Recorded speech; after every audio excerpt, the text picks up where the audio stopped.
My name is Anamul Haque, and you can hear me, right, on the backside here.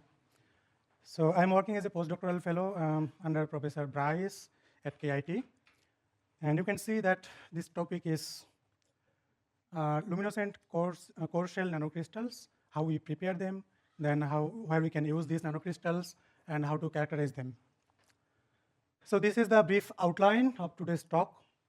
First, I would like to give a brief introduction about what is nanocrystals, just for probably who are from different background for them. Then, as a part of luminescent nanocrystals, I will give example of semiconductor nanocrystals, lanthanide-based nanocrystals. So primarily in this talk, I will be talking about these lanthanide-based nanocrystals. And of course, how we make these nanocrystals, this core or core shell nanocrystals, and then how to characterize them. And finally, following application, I'll conclude with summary. Okay, so let's start with a material in general. And from this point of view, let's try to understand what is nanocrystal. Let's say, for example, in my hand, I have a brick. And brick has a length, width, and height. Okay, so say, for example, this is the brick, and it has all the dimensions. And from one end to another end, if we look carefully, so atoms are ordered in this direction. So we can say these lattice planes are perfectly ordered in this direction. And if we see the distance between the lattice planes, this is called the interplanar distance. This is also constant. So from one end to another end of this brick or an object, we can see that these planes are perfectly ordered throughout this object. So then we can say this is a single crystal. Now, in figure B, this is a different scenario. You can see, like we have a different grain boundaries, and within the grain boundaries, planes are perfectly ordered. And if we go from one boundary to another boundary, then you can see that they have not, this order is not followed. So how we can look at this system, like we have this object, and we have broken them into many parts, and we have reassembled them by keeping the dimension same. So basically, from one end to another end, if we look, then the planes are not perfectly ordered. So this, we can say that this is a polycrystalline, and they have large crystal size, probably microcrystal or maybe more. In figure C, so these grains are even more smaller than figure B, and here also, this is just a representation purpose. This is shown here like this. And if we go from one end to another end, here also they do not follow the plane order.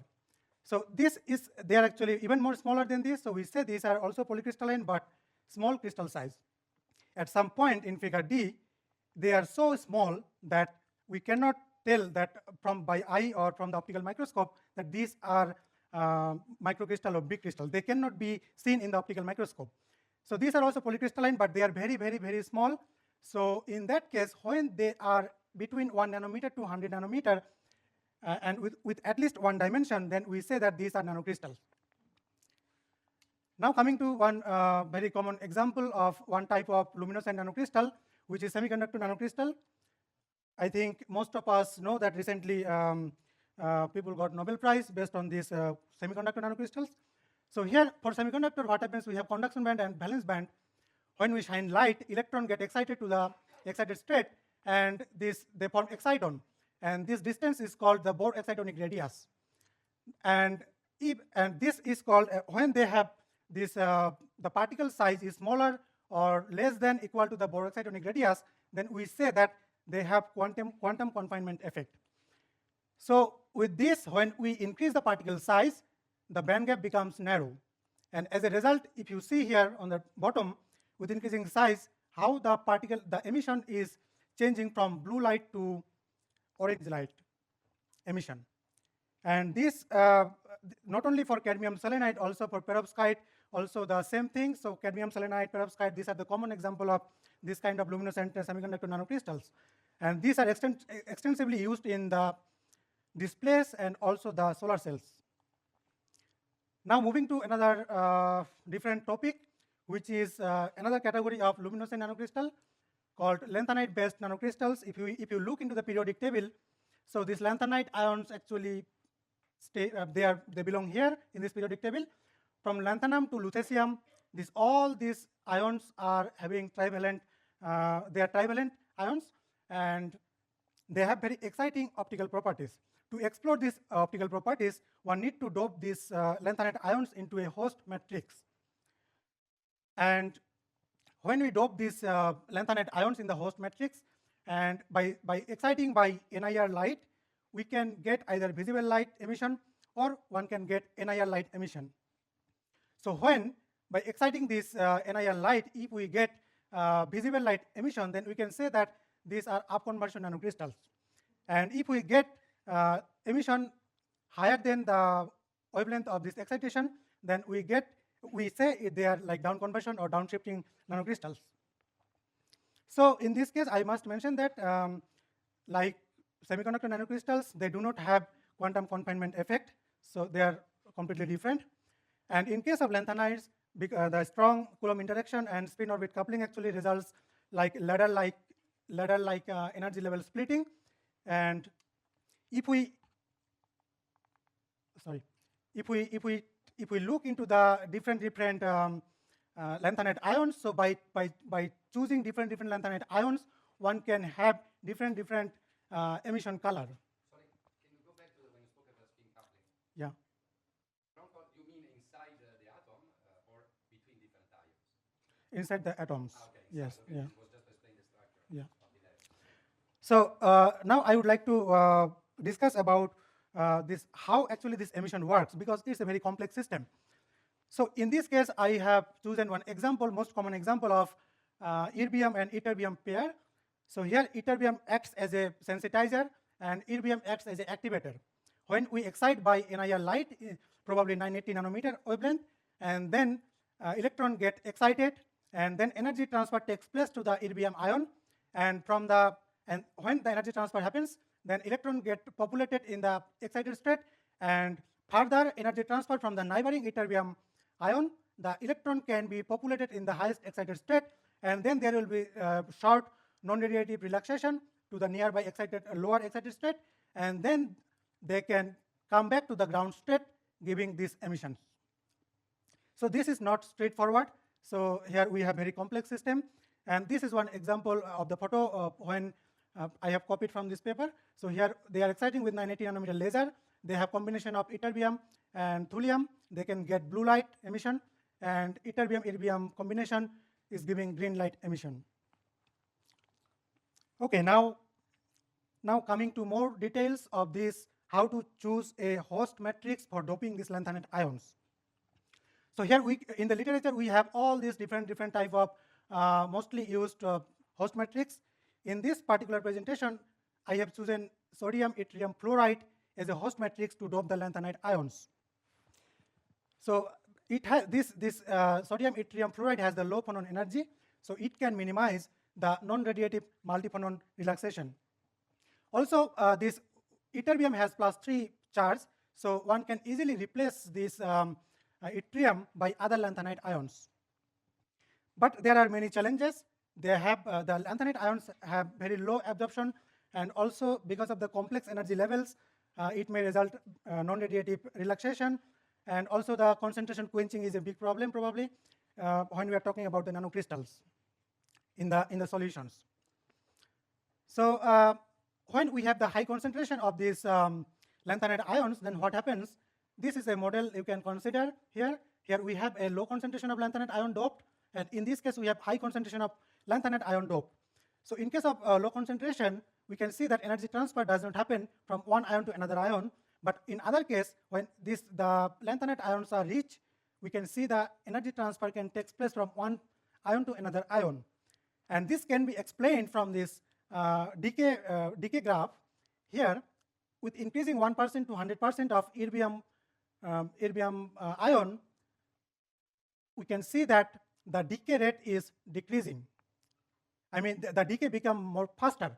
That means it gives the more increasing the lanthanide ions actually makes more non-radiative relaxation, and as a result, it gives faster decay. Sorry, at which distance they start to interact? This is a nice question. So, and what is the mechanism of the interaction? Yes, yes. So the distance I can't tell exactly, but means I have not understood yet what should be the actual distance. Okay, but because it will be clear to you once more here. So recently from our group, actually we have like 42% of ytterbium, erbium 5%, and 3% of cerium. With this combination, this is quite high concentration, but still we can get 50% quantum yield of these nanocrystals. Although this is down conversion. And here, another system from our group, like TM, thulium, this also can give maximum photoluminescence quantum yield about 40%. So now coming to another quenching pathways of this luminescence. So here we are talking about the nanocrystals. They have very high surface to volume ratio, surface area to volume ratio. So what happens? They might have also surface defects, and also the ligands are surrounding the nanocrystals. They can affect, and also they are dispersed in organic solvent, and this solvent also can affect the quenching. So basically, I found a literature where they are talking about, they have developed a model, and what they found is that when they go in the radial position, radial distance, then they found with increasing the radial distance, the solvent quenching rate is increasing. That means they are more closer to the solvent part here. And if they can have a 3 nanometer shell on this core nanocrystal, they see that there is a significant decrease of the solvent quenching. That means probably one need to add a shell on the core nanocrystal to minimize these quenching pathways. Okay, now, yeah. So, the ratio means the size of the core nanocrystal 8 to 10 nanometer, and the shell is about 3 nanometer, 2 to 4 nanometer in between. Yeah, I think that is the standard one people have optimized. Now coming to the more details of how to prepare these nanocrystals, and for that, let me start with the synthesis goal. So we use a decomposition-assisted synthesis method, and in this case, we want to get highly crystalline nanocrystals. This is number one goal. Number two, they should be monodispersed, homogeneous size, and the composition definitely should be identical. For that, we use this decomposition-assisted technique, and this is a general nanocrystal growth mechanism. Here, people can take precursor in this flask and solvent and ligand. And then if you heat, then what happens? These molecular precursors start actually dissolving. Once they dissolve, at high temperature, they decompose. Once they decompose, they form monomers. And once they form monomers, they immediately undergo the nucleation. And this is the nucleation threshold. And from this point, the particles start growing. So here we have the nuclei, and in the nuclei, monomers start adsorbed on the surface, and then they start growing. And this is how there is a saturation limit. One cannot continue the reaction like anything. So this one has to optimize, like what is the best reaction time for a synthesis. Here is the synthesis setup I use in our lab. It looks very dirty, but I try to take best one. So this is called a slank line setup. On top, this glass line is line for the vacuum, and bottom line is for the inert atmosphere or inert gas. And both the lines are connected through the condenser to the flask, and we keep this flask on the hot plate to heat it up.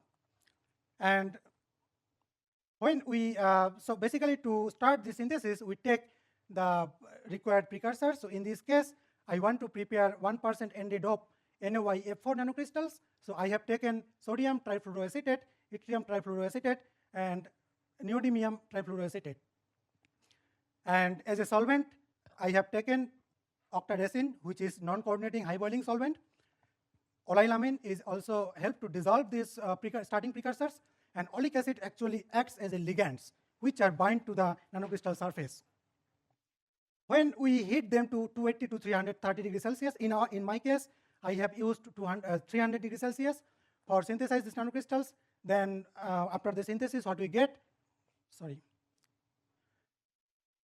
So when we go at 300 degrees Celsius, then basically we continue the reaction for 30 minutes, and then finally we can extract the nanocrystals from the reaction mixture.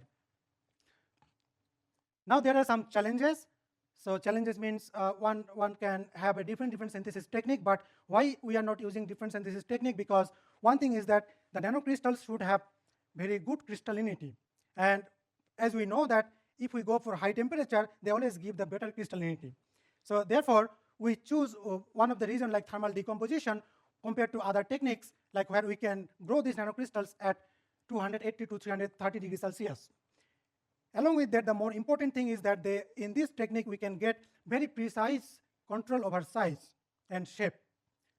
That is also very important when we go for applications of these nanocrystals. Okay, so now we have completed the synthesis.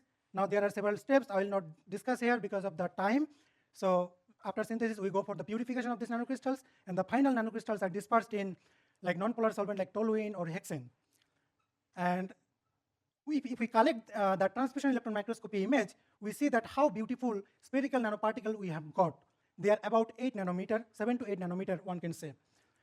And as we have the ligands attached on the surface, they can be dispersed in my case, I have dispersed them in N-hexane, and you can see that they are clear colorless solution. Now coming to the core shell nanocrystals, as I previously mentioned that core shell preparation is important for minimizing the quenching pathways. This can be one possibility. So there are few parameters which one should keep in mind, like when one want to grow the shell, what is important? So one is the lattice mismatch.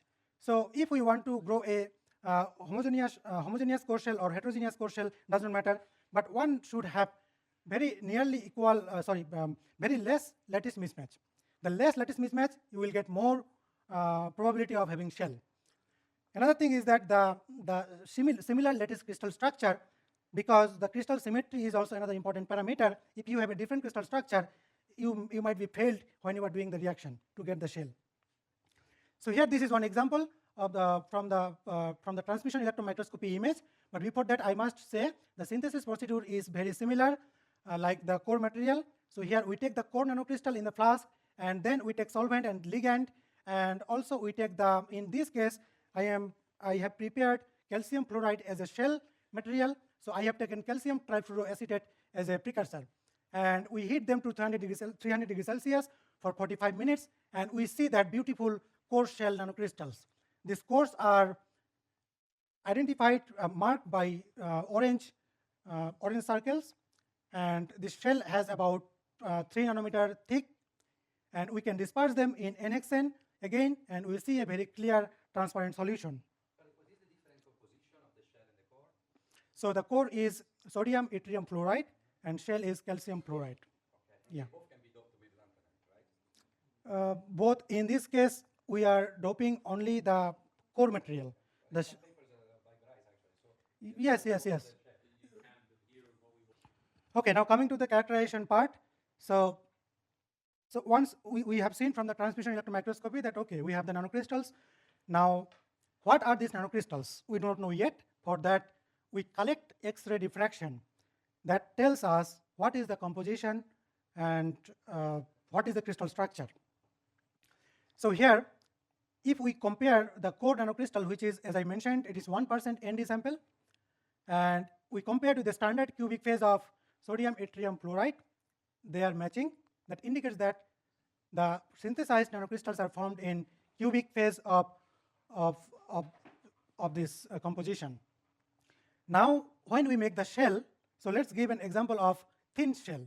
So when we are talking about the shell preparation, one can vary the thickness of this shell by varying the amount of shell precursor during the synthesis. So in this case, I have taken 1 millimole of calcium trifluoroacetate to get a thin shell. Thin means probably 1 to 2 nanometer thick shell. We can see like this peak, this diffraction peak here particularly, intensity is going down if we compare with the core. That is because if you look carefully the calcium fluoride standard XRD pattern, then it has a very small contribution of this peak. And that indicates that the calcium fluoride is dominating over the core of the nanocrystals. That is why this peak intensity is going down. If we go to 2 millimole of calcium trifluoroacetate, that means we can have 2.5 to 3 or 4 nanometers. Sometimes it depends on how much nanocrystal we are taking. It can vary a little bit. But in general, say for example, in this case, the shell thickness is 3 nanometer, and we have used 2 millimole of calcium fluoride. And you can see the difference between this 1 millimole and 2 millimole XRD pattern. They become more narrow, and this peak intensity goes down. That means the calcium fluoride is more dominant on the core nanocrystals. That means and this narrower of this XRD peaks because of the thickness of the shell. And in this case, we have similar crystal structure and lattice parameter of calcium fluoride and sodium yttrium fluoride. That is why they overlap with each other. Now, okay, sorry to say, I do not have the actual data for energy dispersing X-ray spectrum mapping, but I would like to tell to all of you that one can also characterize these nanocrystals by using this technique where one can identify the core and shell, one can distinguish the core and shell, how they are located, the core composition and the shell composition.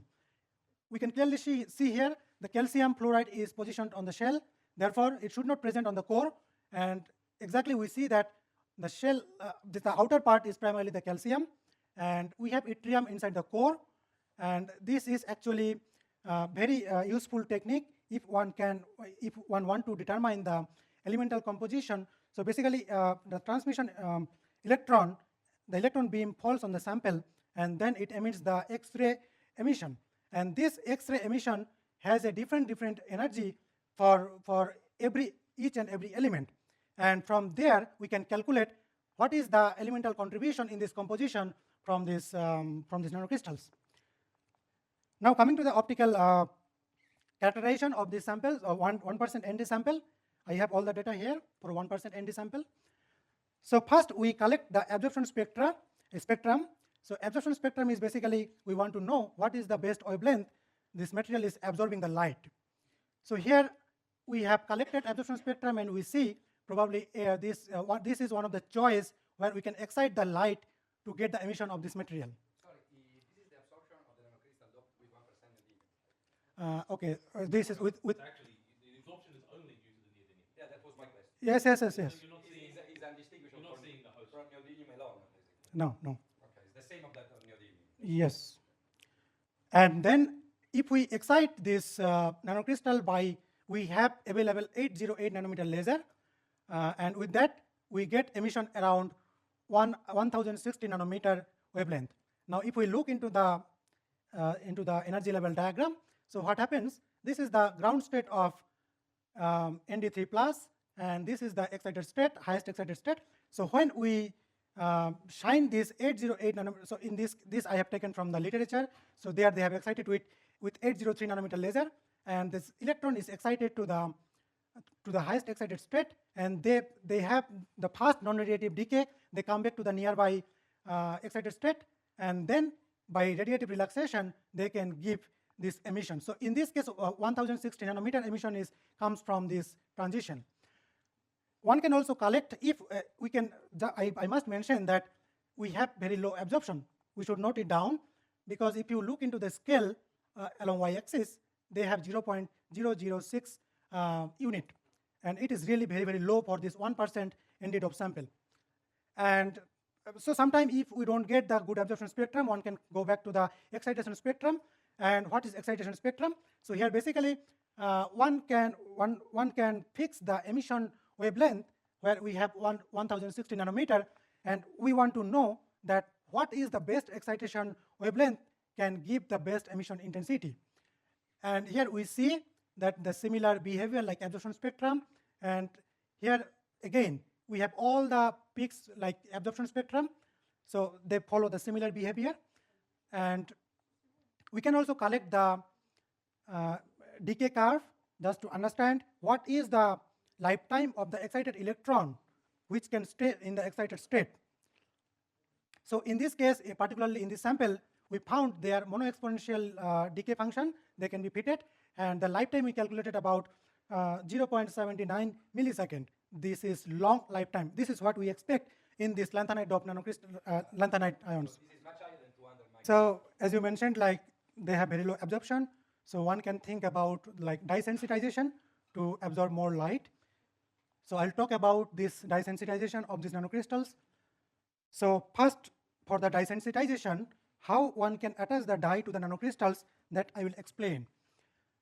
So on the surface of our nanocrystals, we have OLED binded on the surface. So this OLED has C00 minus charge. When we take hydrochloric acid to this nanocrystal solution to remove this OLED from the surface of the nanocrystals, what happens that this OLED undergo the protonated and it forms oleic acid. And when it forms the oleic acid, they are neutral in charge. Therefore, they can be easily separated from the nanocrystal solution because nanocrystals are separate now and the free oleic acid are separated. So now this is how we can detach this OLED from the nanocrystal surface.